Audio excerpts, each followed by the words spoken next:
Hello. Hello, everyone, and welcome to this OECD Forum session on reusing food. Food waste is an issue of epic proportion in our global food system, and we will today be addressing the different aspects of this issue. As you know, in 2011, the United Nations Food and Agriculture Organization published a report that estimated that that is one third of all food produced on our planet is lost or otherwise wasted. This is equivalent to 1.3 billion tons of food every year.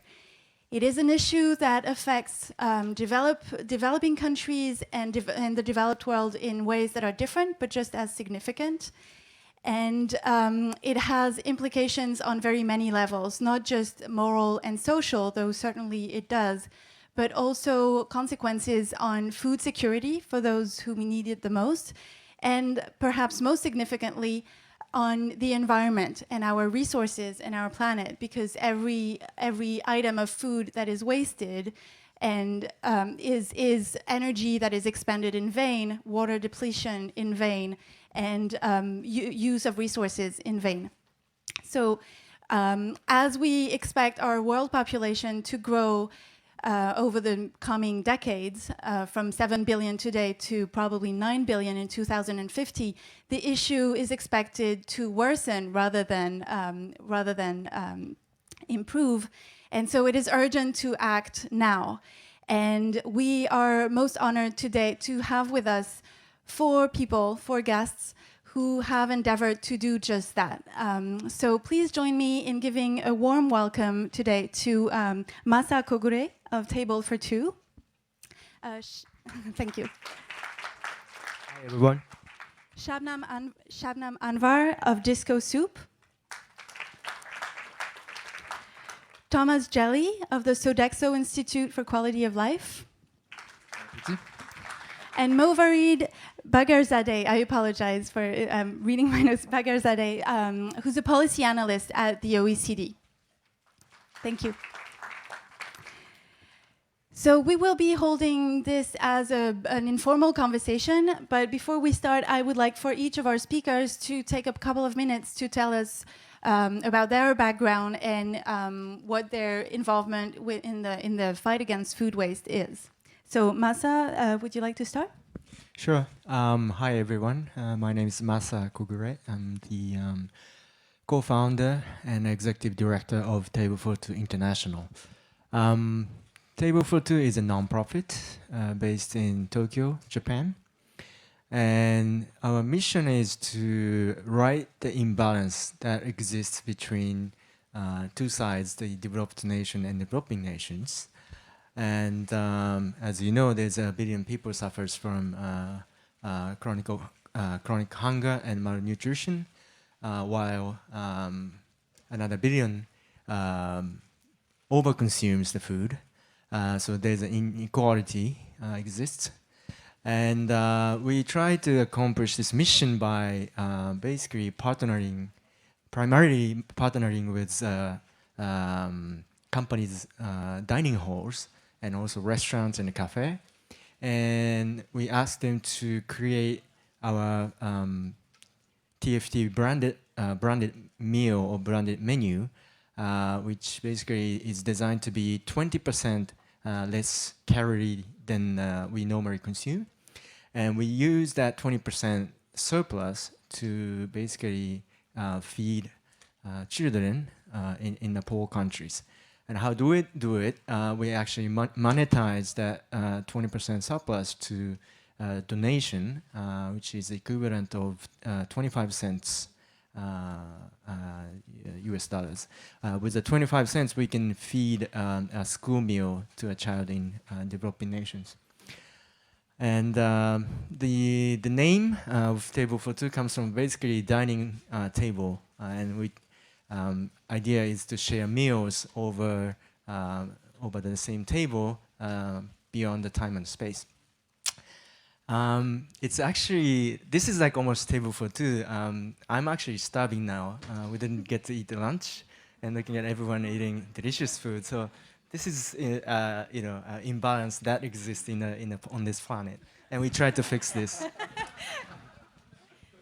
Thank you so much. Thank you, Masa.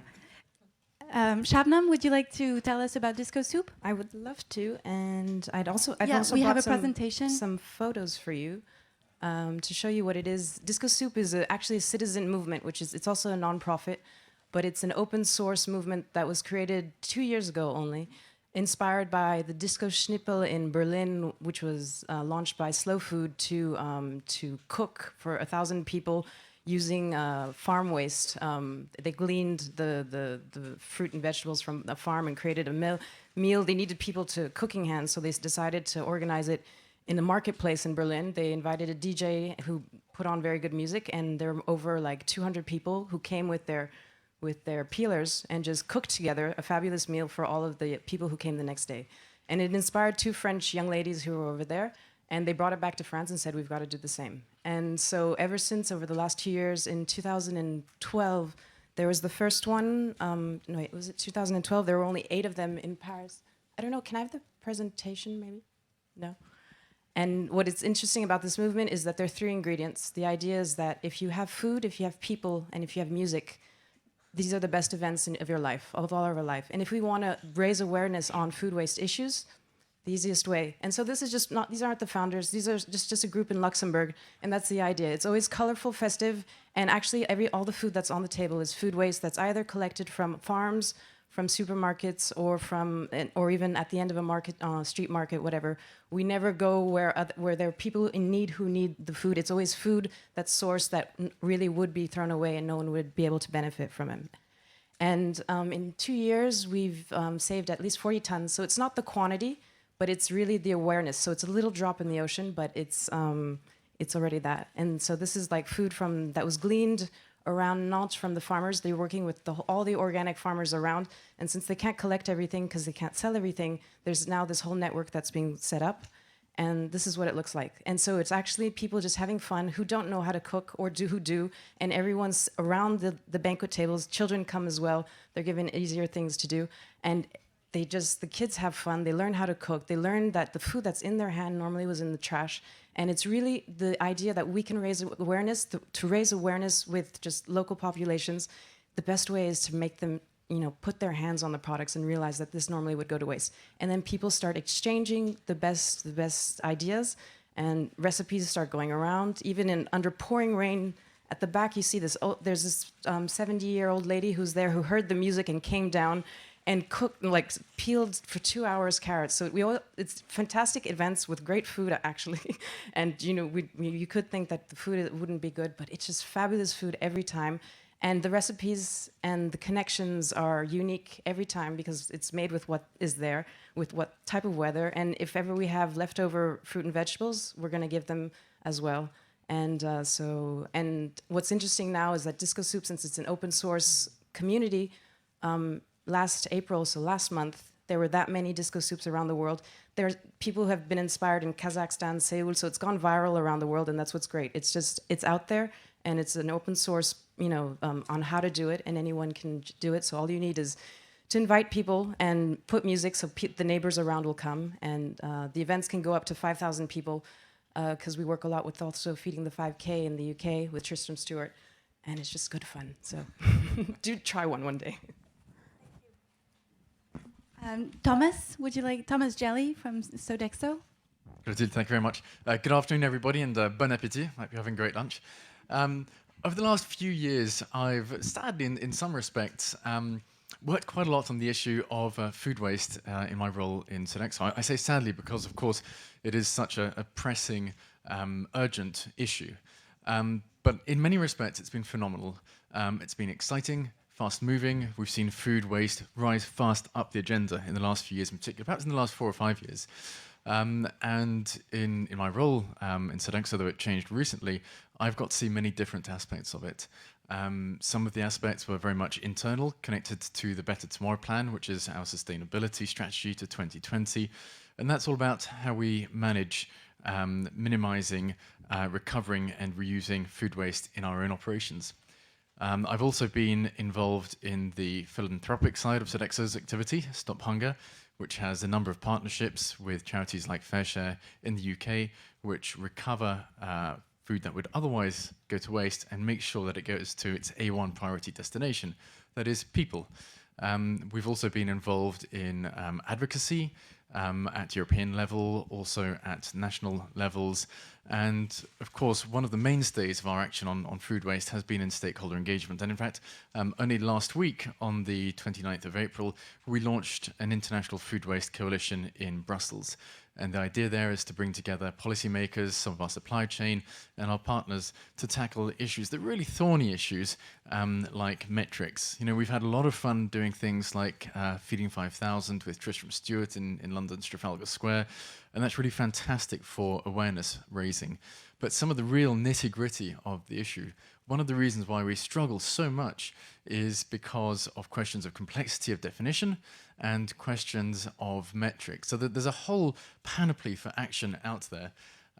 It can be incredibly rewarding, engaging, stimulating, and fun, and yet these are all ingredients to tackle a key issue. We look at the technical aspects, at awareness, at communication, at engagement, at stakeholder engagement, and by looking at all these different aspects, we start to get an idea of some of the things that work, some of the things that need more work, like metrics and definitions. But all in all, what we see is a consensus that nobody likes food waste, nobody wants it, but between us, we each have something to contribute. And I think we're going to have a conversation about all the different levels of the supply chain and where action can be taken.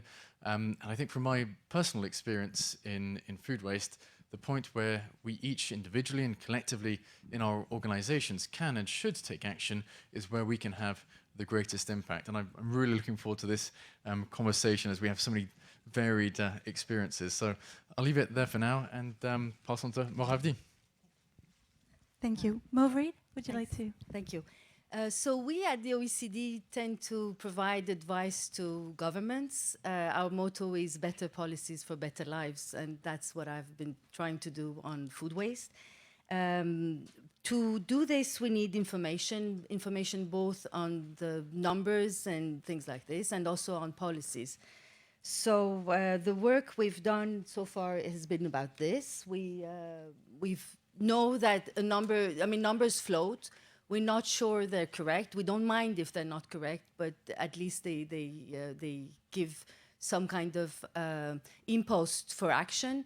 But we would like to get the numbers right to see where government action has most impact and where it's needed. On policies, we try to identify where rules and regulations are an obstacle to reduction and where cases where they're needed and there's no way to do without them. I think that's all I had to say for the beginning. Thank you. I think this question of metrics that both of you just talked about, what kind of metrics would be the most needed, and what's the problem with the metrics that we do have now? I'd start with that, if I may. What we have so far is no one measures food waste per se. Food waste is captured either when it's entering the waste treatment, so at the end of the food life cycle, or at the points where you want to establish what's the food available. So you do your balances and you end up with a residual, generally, that's food waste. Several surveys are done in countries to identify where it happens and how it happens. Generally, these surveys are consumer targeted. So we know a fair bit about what is going on at households levels. We know very little on what's going on in industry, and we know very little on distribution. Farm level, terra incognita. We don't know what's going on there, because if it's not picked, if a fruit remains on the tree, then it's not measured, obviously. It doesn't mean that it's because it remains on the tree that it's necessarily inefficient. The thing it means is that it's not measured. And for governments to be able to give their action where it's needed. We need to inform that full supply chain. There's also with regards to industry, there's a notion of industrial secrecy. So you need to identify organisms who could go and help industries improve their their processes, and also then make this information available. That's all I have to say. Okay, so industries would be reluctant to have their business explored and inspected. So you're trying to go through organizations that do some consulting with those industries? I think that's what's going on. I don't think it's the way. The problem with, as I think you mentioned, is there's some kind of an ethic problem. So industries, if they don't want to be blamed and shamed, they don't mind being explored.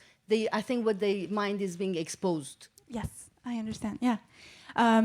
So I think a good point to make at this juncture is that food waste is something that happens at every single point in the food supply chain, from field to plate.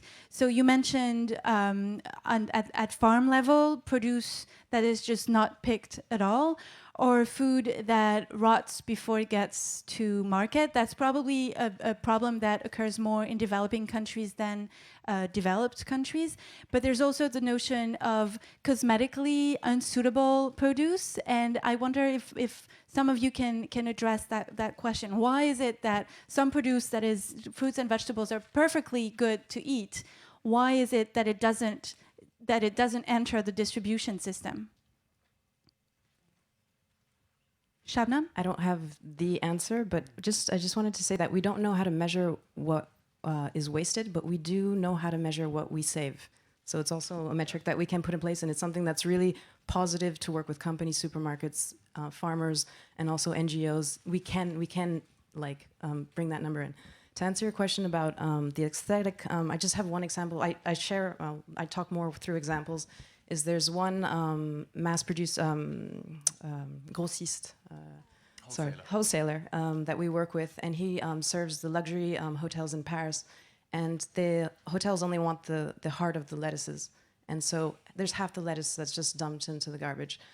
There's no metrics for that. It's a question of aesthetics, even though the whole salad is absolutely perfect, and so we make fabulous salads with it, but we're only taking a drop. And yes, it's a question of aesthetics. It's a question of habits, of the way we work about consumers. Also, ask yourself the next time you go you pick a tomato out of the pile. Will you automatically go for the most beautiful? Well, now that I've been with Disco Soup for so long, it's my automatic reaction now is to take the ugly one that won't be bought. But that's because I've changed my way I look, and I'm trying to fight waste. But I don't know if you've heard about this recent initiative called Les Gueules Cassées.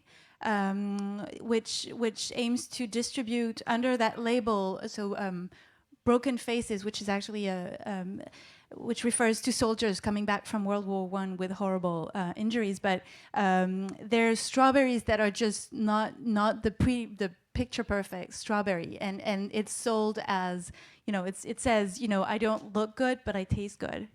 Thomas, you want to say something about that? Not so much on the aesthetic, but I was wondering if I could come back to the really important point about metrics and transparency and shame and embarrassment and those sorts of issues. It's a really tricky one, I know, of course it is.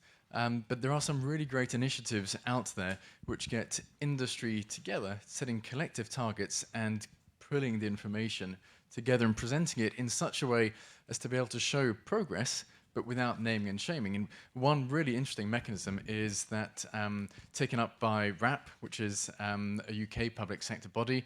Almost exactly 2 years ago, in June 2012, WRAP was sponsored by the Department for the Environment, Food and Rural Affairs to put together what is known as a responsibility deal. And that is a collective agreement. It's voluntary. It involves public and private sector, i.e. industry partners. And they come together and they are given a target, and the target given by WRAP to industry, including companies like Sodexo, was to reduce food waste and food-associated packaging by 5% by 2015, and also to increase the rate of recycling of both to 70% by the same date. Two really big challenges there, but the third, of course, is the metrics. And that's an environment in which no single organization had to report publicly on its own information, but all the organizations, including Sodexo and other industry partners in our supply chain, came together and committed to share the data that we have with RAP. RAP then aggregates it and presents it as progress, hopefully, and learning by the industry. So, while there may be some reservations about, putting data out there, because after all, information and knowledge can sometimes be misused as power in the wrong places, there are ways of getting around these issues, improving the metrics we have, developing new metrics, and also showing that when we come together with the right mandate, with the right targets, with the right sort of governance, we can certainly make progress even in industry. That's a very good point. And Masa, I wonder if you could speak to that a little bit in how you've recruited the organizations that you work with at Table for Two. I think what's important in terms of transparency and providing data, I think also, of course, like businesses and governments need to be involved and make changes. But I think this food security issue involves everybody on this planet. So I think what's important is the implication of data for the like normal citizens. And if you just say like such and such millions of tons of food are wasted, what does it mean to everybody? So you need to use the data, but you have to also create the messages tailored to the citizens. And also I think that should be also attached to a set of actions they can take to improve those issues. And those are actually the approach we have taken to recruit the companies, because for most companies we partner with, they're not in the food industry. They could be auto industry, financial industry. So they're not experts in this field.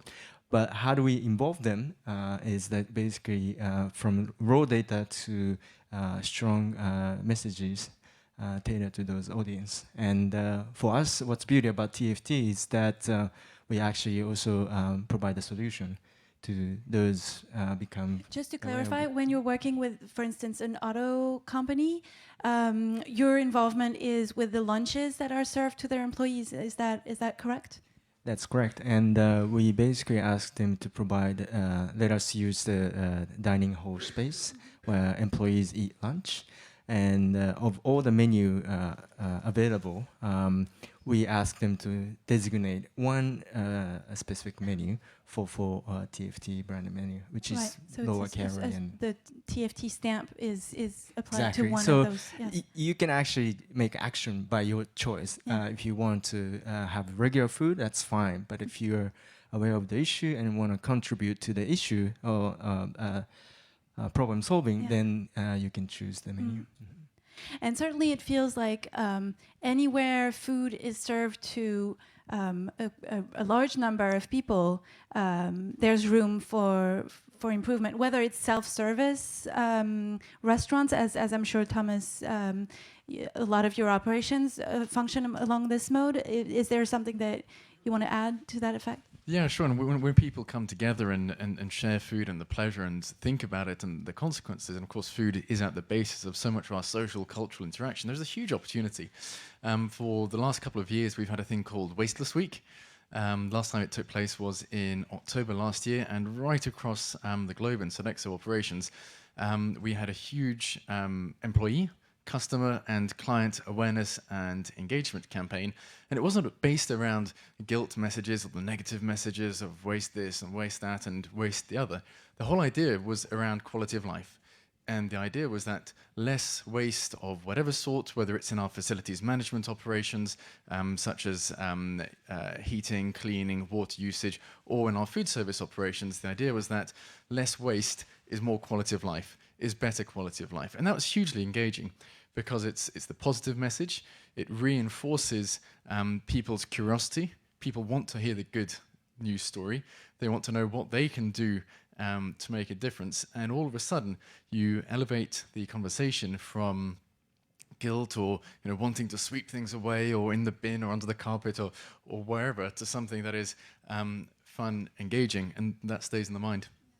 That's certainly something that Shabnam can speak to. Yes. It's how to turn the tables and make it positive. It's some of the best recipes I've actually discovered over the past few years is through disco soup, and it's how normally things that I usually wasted, be it the green part of radishes, to make pesto. Try it. It's even better than pesto with basil, or using the peelings of potatoes to make French fries. And it's just stuff that normally I did not know we could cook.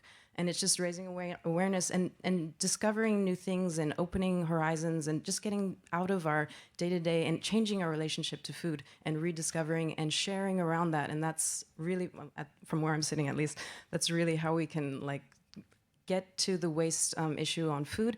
And because it creates conversations between farmers, between supermarkets. Supermarkets do throw away food because of the dates and all of that, but actually when you provide solutions or connections so that things happen. All of the bakers in Paris, some of them refuse, but most of them, if you offer them a solution, they will donate their bread to people who are in need, and etc. So it's just turning the tables, making it positive, and offering solutions. You mentioned that some bakers refuse. More generally, why do you think some food professionals are reluctant to make use of food that is currently wasted? I'll put bakers on the side. In general, I think it's fear. Fear of legislation, fear of liability issues. But if we can work through that, there are solutions. Bakers, I just think it was one that we've had two cases where they've refused in Paris. It's just because that they're just so taken up with just their day-to-day life that it was just one thing that was an add-on, and they just didn't want to deal with it. So yeah, if I may add to that. Sure. I mentioned there's a problem with sharing information and knowledge. I think there's also a misperception on the EU regulations and how they influence the way food can be used and reused in Europe, for instance. There's the notion that the Good Samaritan Act cannot be implemented at national level. Maybe 2 words on that.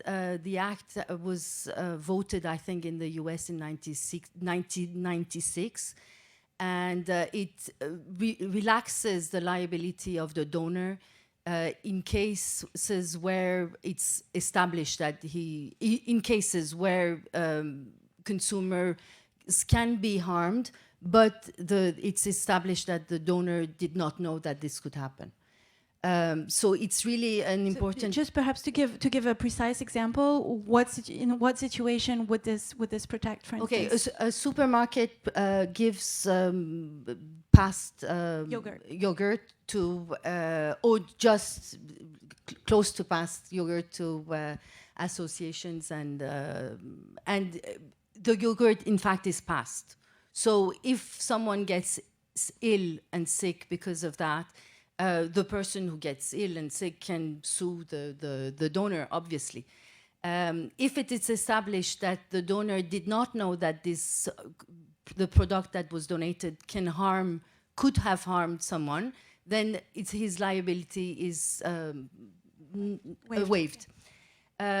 So there's a notion that in Europe this cannot be implemented. It's not the case. In Italy, in 2003, it was implemented for food donation, and thereby meaning that any country within the EU could be implementing laws and rules which facilitate this donation. This law is by far the most important thing that the most important help to food donation that associations indicate when they working on food banks and the like. They say that this is the main obstacle to not having this framework is the main obstacle to food donations. Is this something that the EU is? I mean, at the Parliament, is it something that's in progress? Is it a project or? What I was trying to say is that they don't need anyone in the EU to do anything because it's already implemented in some places. So it's on a country by country basis that we need to lobby for that. Absolutely. Okay, got it. What else could you say about regulations, either on a national or EU or federal level, that could help or hinder those initiatives? I mean, I think we mentioned the waste directive somehow. It's the elephant in the room. Anything that is identified as food waste cannot be reinjected in the circuit. So that's why many industries call what they would want to recycle and re-inject in the cycle, in the food cycle, as byproducts. So when you look at processing industry accounts, you have a line that says byproducts. In fact, it's food that is not used and which is re-injected in the circuit. One thing that I was surprised to learn, I mean, I'm rather new to the topic, is that the dates that appear on your products, they're not centrally decided. I mean, there's no rule saying that a dairy product has 3 months of shelf life. It's the industry who decides what date to stamp on the product. So the industry obviously doesn't want to be in trouble. So what they do is they stand on the safe side and give shorter shelf life. One thing that we all need to be aware about is the difference between best by and use by and sell by dates. Best by means that the product is expected to be at its best on the taste and qualitative aspect. It doesn't mean that the day by the date the product suddenly, it's not a Cinderella thing that suddenly it's dead. So you have to. I mean, everybody has to exercise judgment when working on food and eating food. Obviously, it's not because the date is still good that this thing is still good necessarily. Do you want to tell us a little bit about that regulation that prevents using food waste to feed livestock? Well, in the EU, maybe you would have also something to say. I think that we have observed a huge difference between countries. Japan, Korea reuse food. They boil it and they use it at feed. It's something that many NGOs in Europe have been advocating to expand to EU countries. In EU, I think everybody remembers the BSC crisis, and so it's the mad cow. Yeah. So what we've heard from the Commission officials is that consumer health first, and then food waste reduction. So that's the way they tackle. Okay, I know that Tristram Stewart is campaigning to reverse that regulation. It's called the pig idea, if you want to look it up. And the idea behind that is to say that the food that is waste that is thrown out could be reused to feed livestock instead of using grain or using resources to produce freshly produced food for that livestock, which would be essentially imitating the way that pigs, for instance, have been fed in traditional farm systems for forever. I mean, and that's actually what Tristram Stewart names as the anecdote that led him to get interested in food waste in the first place. So let's hope that this can lead us to. We're also talking about green waste, not animal waste. So it's yes, one of the reasons we got to mad cow disease was because we were feeding them that's questionable products. Very true. And actually, it might be a good point at which to underline the kinds of foods that we are wasting in the developed world is not spoiled or rotten for the most part. I mean, that's a very, very tiny portion of the food that is wasted. Most of it is actually perfectly edible. Maybe the window of consumption is shorter than if you were buying it straight from the supermarket, but as Shabnam, you have shown in your photos, it's perfectly edible. And perhaps it's a mindset that needs to be changed in people's minds also.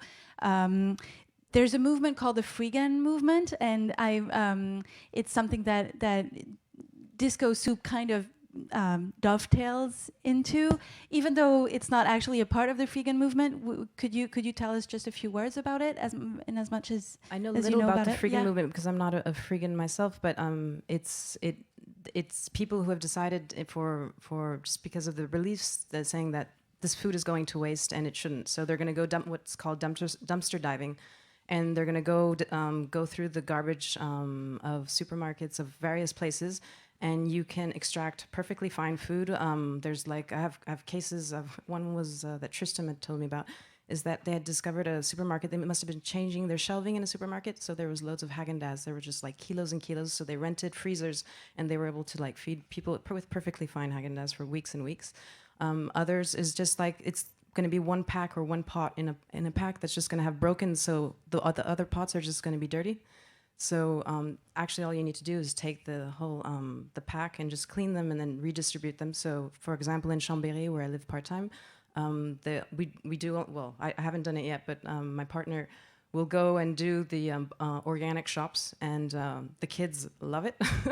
And it's an organized thing, and then you invite all your friends over, because one thing is you do dumpster diving, you come home with too much food, and you've actually got to treat it on the instant. You've got to cook it, you've got to can it, and you've got to share it out with your neighbors and everything. And it's that much less that's wasted. Is it legal to dumpster dive? No, because as we were saying, anything that's directly turned into trash it's trash. It's no longer in the food system. So it's not legal for the shop to distribute In- it, in but the as an individual, is it? I mean, you're not allowed to go through the garbage cans of. Okay, because it's still in most that countries, the shop's at least property. in Europe, it's illegal. Yeah. And in the UK, I think someone has been recently stopped and is going to court on that issue. I'm not sure. But yeah, it's a political act, and to change and to also raise awareness that it's not normal that this is going to trash, and there are other solutions, and we can create them. And in Lyon, for example, we have they're called the gapiers. They're the guys who are going to go and fetch. And what they do is they empty supermarket garbage cans, and then they create full-on markets in Lyon where it's free distribution. And at least for Disco Soup, it's been over 2 years and a half, not one sick person to date. And it's really, well, we only work with fruit and vegetables, so it's much, much easier. We're not going to touch meat and cheeses and stuff like that, because there it's more touchy. But there are people who do, and they're fine. Yeah. Thomas, you have something to add to that? I suspect dumpster diving raises questions of trespassing in law, but there are some really excellent mechanisms that address the question. For example, organizations like Fair Share that have formalized agreements with the grocers, with the retailers, whereby when there is food that is short-dated, so it's perfectly good, but the date element is too short to put out to retail, it gets automatically diverted out of the grocer's supply chain and to an organization like Fair Share. Sodexo does this. We do this in our UK operations, where we know that on certain routes we pass by Fair Share depots, so we can drop things off, we can pick the pallets back up later. We've also engaged with our supply chain partners to make it the de facto solution, so that when there's too much and it's short dated, it goes straight to Fair Share. So there are certainly formalized mechanisms to make this happen at an industry level. Yeah. And the gain for those industries, apart from the moral high ground that they then stand on, There are multiple gains. In terms of employee engagement, it's phenomenal. And anybody who works in the food industry doesn't want to see the key resource being wasted. So in terms of employee engagement, it's great.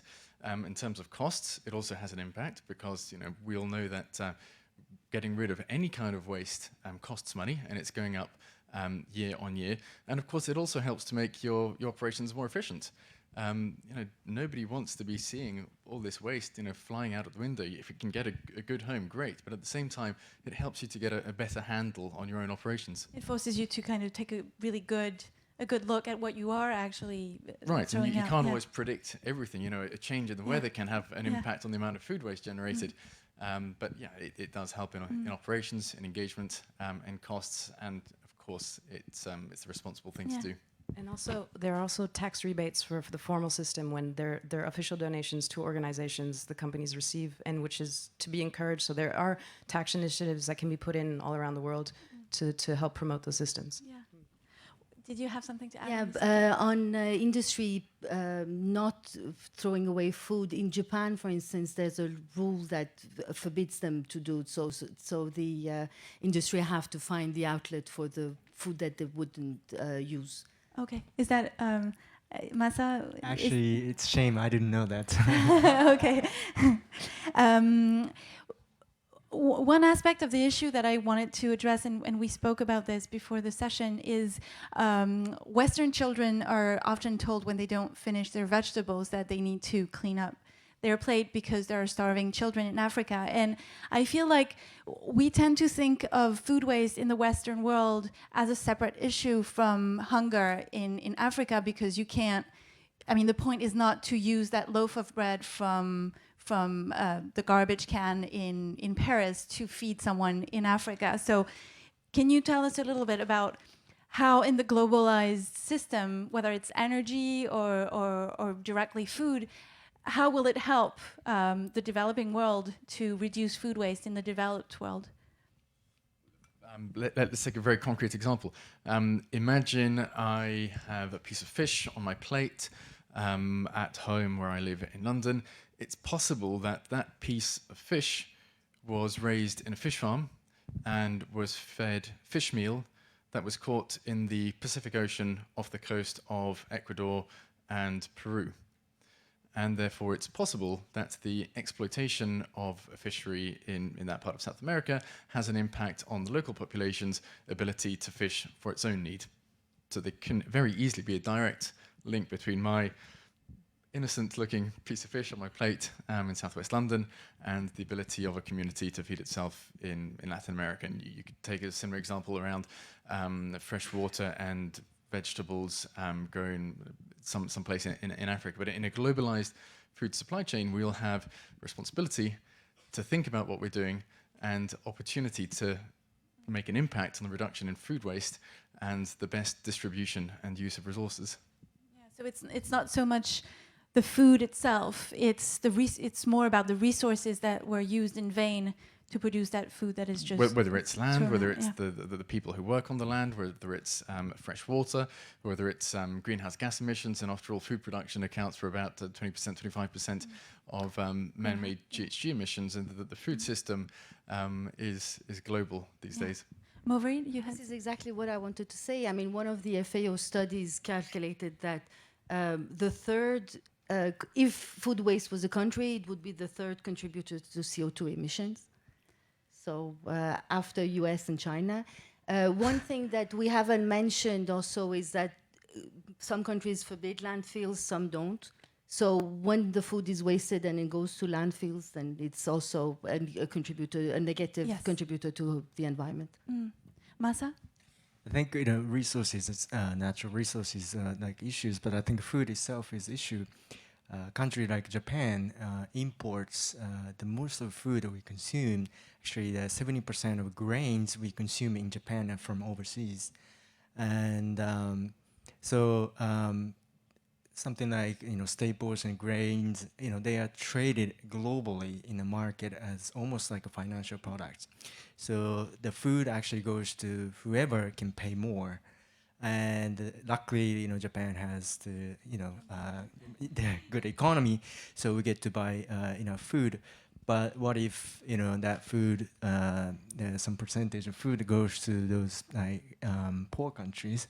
They can feed that can feed millions of children, and so I think that the food is actually the crop index it's fluctuates, and so I think I think everybody should be aware that food is actually shared among different regions and countries. So if you make action and make impact, for instance, countries like Japan, it actually impacts those people living in developing countries. Yeah, I think the point that we can take from this is that improving the efficiency of our food system and our food supply chain would mean that a fairer value would be attached to food. It would be the value of food would be a better reflection of how much it costs to actually produce it, which would lower that price and make it more accessible to all, whether it's those in need in our Western societies or in other parts of the world. Would that be a fair assessment of the problem? Shabnam?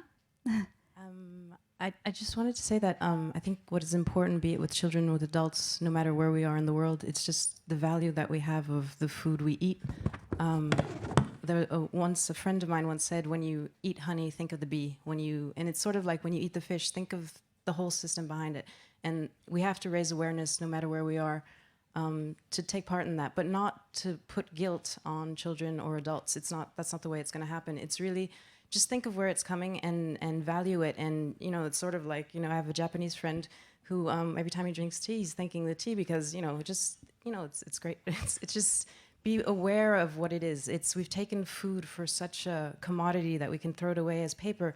It's a whole ecosystem, and we're connected. And yes, we cannot define. I think it's impossible to define the interconnections between my impact every time I eat on the world. It must be huge, and I'd be so filled with fear if I knew everything. I already know too much, but it's just every time it's really taking care of what I'm going to eat, how I'm going to prepare it, and sharing the love of food, because that's the most important for me. There's an interesting survey taken in Japan that says that 50% of kids at primary school believe the broccolis are grown in the supermarket. So Yeah, certainly it raises the question of education from an early age. Ideally, it would happen in each family, each household, but perhaps reintroducing, school gardens and school kitchens in which children could have a better grasp on where food, what it means to transform food from its basic form to something that's edible. We've had disco soups where the kids have just taken over the whole organization, have gone around also because we have a give box if people want to put in a few euros. But they just go around and they manage the whole thing, the cleaning up, the peeling, and the relationship, if you talk to the parents afterwards, towards the food is just different at home. So it can be at home, it can be during events as disco soup, it can be through school, you never know. It can just be the passion of a grandparent that's shared. You never know, but it's true that we all have a responsibility to share it, so yeah. Well, thank you so much. I think we will now be switching to Q&A mode. I want to thank the four of you for all the elements that you've contributed to the discussion, and you will have more time to talk now with questions from our audience. So if anyone wants to ask a question, I will ask you to stand up if you can to ask your question. Is there a roving microphone? Yeah, thank you. These are great examples of how companies and community organizations can help prevent food waste.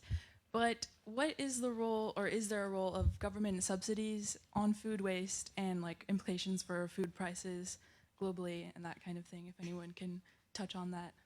Thank you. That's a great question. Maybe possibly, Molly? yeah. The problem with government action is that it's not just subsidies. It's border measures, it's all kinds of things. So obviously the OECD, we recommend and advocate that government action applies where it's needed, and supporting prices is not where it should be. So with some of my colleagues think that, as Shabnam was saying, food it's too cheap, or was it you possibly? Who were saying this, that it's because it's too cheap that it's wasted.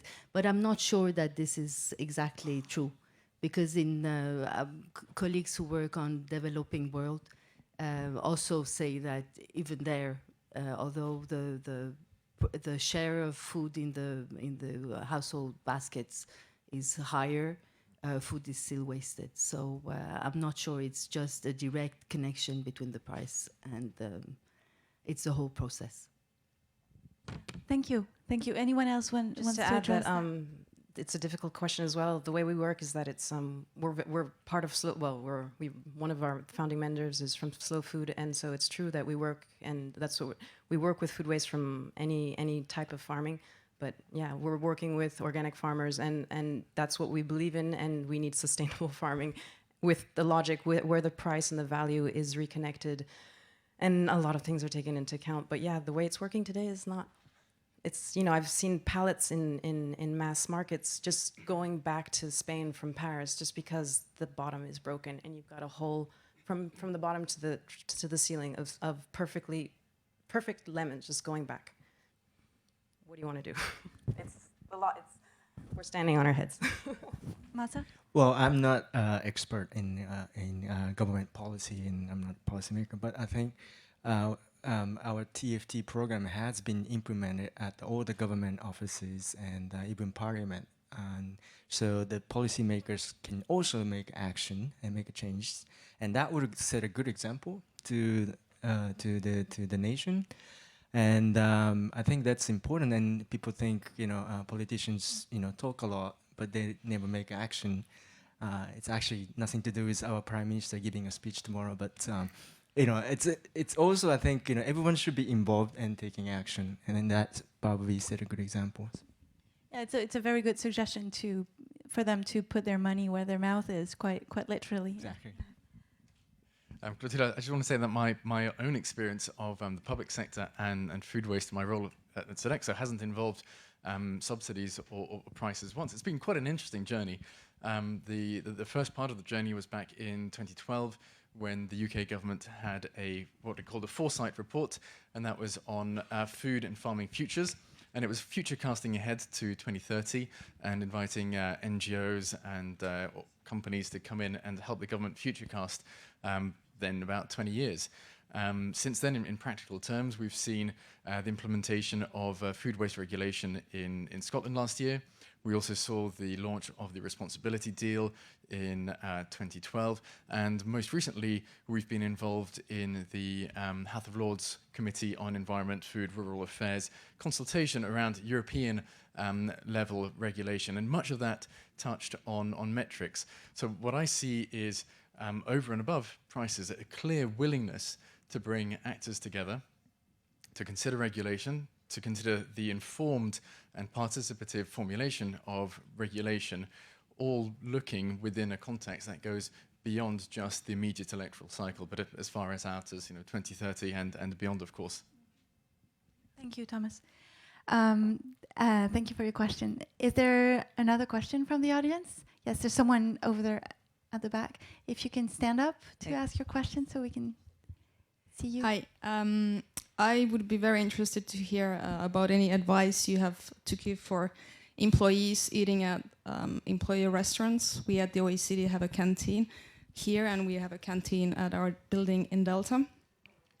We've taken some measures ourselves to try to reduce food waste. We've put a price tag on bread, for example, so we waste less bread. Would you be able to give one or two tips for employees to encourage them to take measures? What could our employees here do? Thank you. Perhaps Thomas, you would be you probably have more than happy to. experience. In terms of employees, what we've found works best around the world is, first of all, understanding what the sources of food waste are in any organization. Some of it could be at the production side, some of it could be, of course, at the consumer side. You've already identified bread as an issue and placed a price on it. By placing a price on it, you help to make, you give it that cost, you help to make it scarce in some sense and change behavior. But I think the key thing is know where the food waste is arising, where it's arising from. Think of actions, involve people in those actions, make people part of the solution, so you can communicate in numbers, you can communicate in photos, you can set targets, you can show progress towards the targets, you can reward people for having made progress to the targets, and in doing that, you inform people, make them aware, you give them a sense of ownership and responsibility, and also a sense of having achieved something when the food waste reduction goes down, and you see that wonderful sloping off of the target line, and then of course you find another target. So it's around awareness, communication, engagement, targets, progress, and rewarding people for their engagement. Masa, perhaps you want to address that question Well, also? I 100% agree with what the Thomas said, and I think even today, I don't think everyone has finished lunches, and I think it's not bad, but it's just everyone has different volume, necessary volume. So I think what's important is the availability of choices that in Japan, women tend to eat less than men. So at the canteen, some of the canteens, they some different menu options are available for the people have different volumes of. So I think it complicates the operation of dining hall, but if the vendors can make additional efforts to make choices, then I think we have less waste. That's a great point. I'd just like to add, in my professional life, I'm a facilitator in collective intelligence. So I believe in multi-partite brainstorming. So I don't know if you've already done it, but work with the cooks, work with the cleaners, work with OECD team. And the best intelligence is the one that you have in-house. And you'll have people who will spot things, and you might have to do a few small sessions one after the other. And also, it will get people inspired, and they'll start checking. Otherwise, there are a lot of things that you can do. We'd have to look at the space. There are different things, but really work multi-partite and get everybody involved. Don't just try to do it just a few staff members who are the users. You've got to get the whole chain, and when you get everybody thinking together, things happen. And if you want, come see me afterwards. I'll give you an invitation to, there's a group, one of the founders of Disco Soup is working in something else called Sense School, and they've done a whole program on how to reduce waste in all of the university and colleges in Paris for school waste. And so it's coming out in 2 months what they've developed, so we'll see what the solutions are, but there'll be more, and there'll be also other people there, addressing the subject, so. Also music, right? Music helps. Well, le joie de vivre and être bon vivant is, yeah, that always helps. Make it fun. Yeah, by all means. Thank you.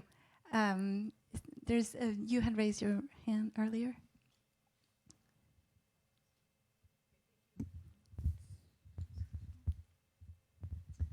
Okay, thank you. I've been working about this topic from 2005 in Italy. And I think that it's difficult to recycle food also because some laws and rules lax. For example, fiscal leverages for companies recycling food or donning the food, not wasted food, and also to simplify the supply chain of food delivery and the responsibilities of companies donning food. And also, I think, to oblige the companies, industries, in the company in the food industry to disclosure the quantity and amount of food, of wasted food. It is possible to reach some rules at the, for example, at the European Union level to force countries to approve this type of laws. Thank you. Was there is there something that you wanted to ask one of our speakers, or just react on what? Yeah. But I'd also be happy to say that if we don't know the facts and figures, we can't act as what was said earlier.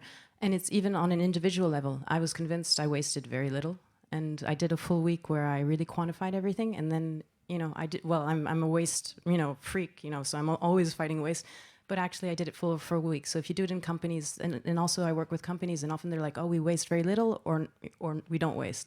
But when you really do tests over a week, over a month, you realize that there's waste coming out of everywhere. And then when you see it, then you can work with it. So at every level, be it individual, company, community, we've got to do that, yeah. Yeah, the first step is actually assessing the volume of waste that is produced. If I may just add to this, the saying, what gets measured get managed.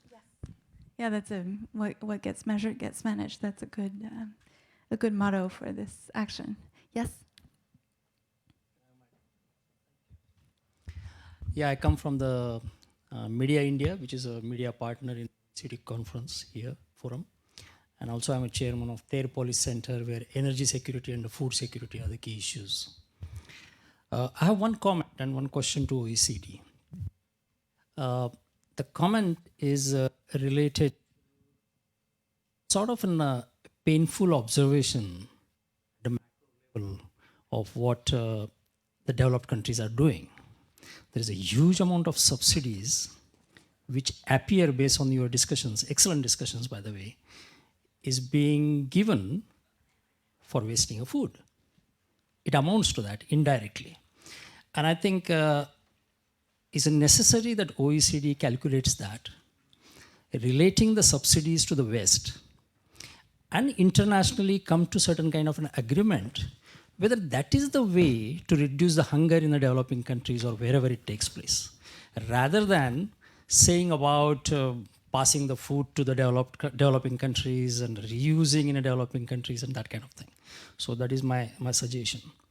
Second thing is, it's quite clear that the consumption patterns is indiscriminate, or sorry, discriminate for wastage of the food in a developed country, because it's a plentiful available, affordable to the people because of the subsidies make the prices lower, that kind of thing. But when it comes to the adversity, then the people start thinking whether we should be eating that much or we should be conserving it. So the adversity is a good positive impact on reducing the waste. So in terms of best practices in such situations, I think the developed countries should look at the developing countries who are facing such adversities regularly. And is an excellent example given by Shabnam is that peeling of things, you can make a soup out of it. And I think these are the practices have been going on for a long time in the developing countries. And whether OECD, in order to make a policies, this is a question I'm coming to, have observed the best such practices in a developing country. Because we always preach to the developing countries about the best practices in finances, in budgeting, policies, subsidies.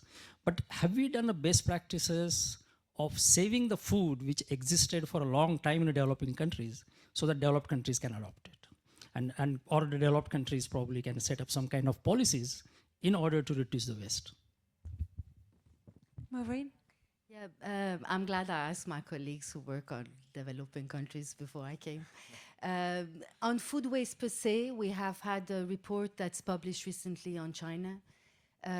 What we have come up with is not best practices, in fact. What the study was doing was just to try to establish the numbers and to see what policies, how they were different from the countries that we know better. On numbers, I think we're very similar. What was noted with regards to China was that there's, with urbanization, with changing patterns of living, food was more and more food was consumed out of homes, and that the new sources of food waste might be out of home eating, and the way that I come from a developing country too, that we equalize hospitality with abundance and somehow generating waste. So this is something that was observed in China as well. You mentioned subsidies. What I'm uncertain of is how much agriculture subsidies, how much in the processed product that I buy in the supermarket, what is the share of the raw material? And how much that subsidy that has gone into buying that and supporting its production has generated the low price. One thing that is clear is that in developing countries, what the FAO has found and has put forward is that the shares of food waste seem to be the same, developing or developed. It's the place where it happens that is different. So efforts are made in developing countries and should be made, continue to be made on infrastructures, credit, roads, electricity. I mean, when you produce dairy products and you don't have electricity to keep them, then it generates food waste. Just, I'm sorry to interrupt, but in developing countries, the waste doesn't occur in households as much as just post-harvest and in just on its way to the actual eaters, and it's mostly blamed on a lack of infrastructure. The thing is also that now things are overlapping now. I mean, there's movement in where the food waste happens. Obviously, we don't know because we don't have the data, but we still assume, because based on surveys and things of such things.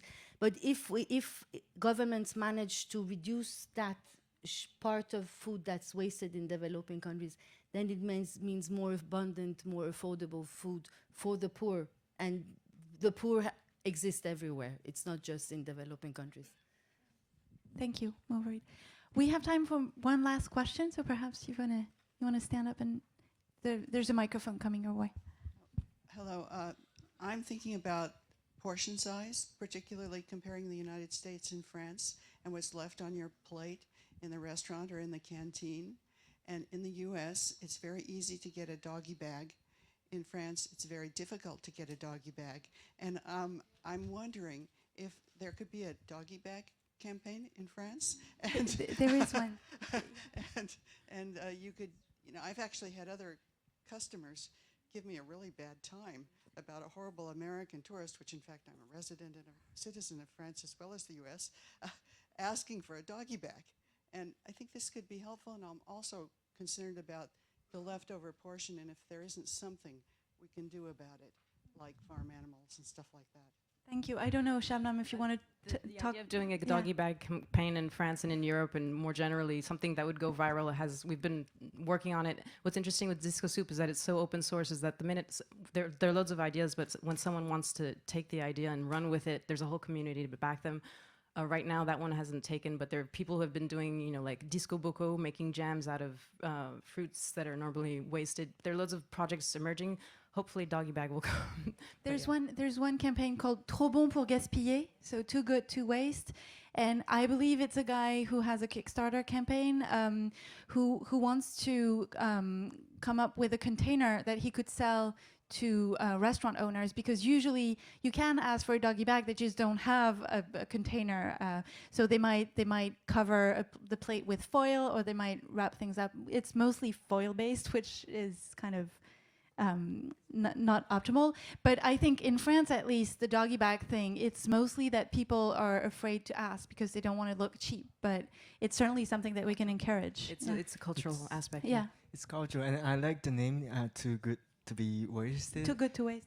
Actually, Japanese government tried to spread the doggy bag thing a couple of years ago. Didn't work, and the reason why is it's the name, dog food. Oh. So It now, was called like doggy bag. our organization is working with the Ministry of Agriculture to change the name, and we call it osusowake. It's the term in it's the Japanese term meaning share. So share the food bag, Okay. Yeah. Go home and share it with the rest of your family. It's much better than yeah. dog Yeah. food. No, it's true. It's true. Yes. If I Marie? may also add, one thing that I've observed working on food waste is that it's a place for social innovation, social entrepreneurship. It's really active, so be aware and look out. Thank you. I think that's a great parting thought. Thank you very much for attending this session, and thank you to our speakers for such thoughtful and inspiring contributions. Thank you very much. Thank you.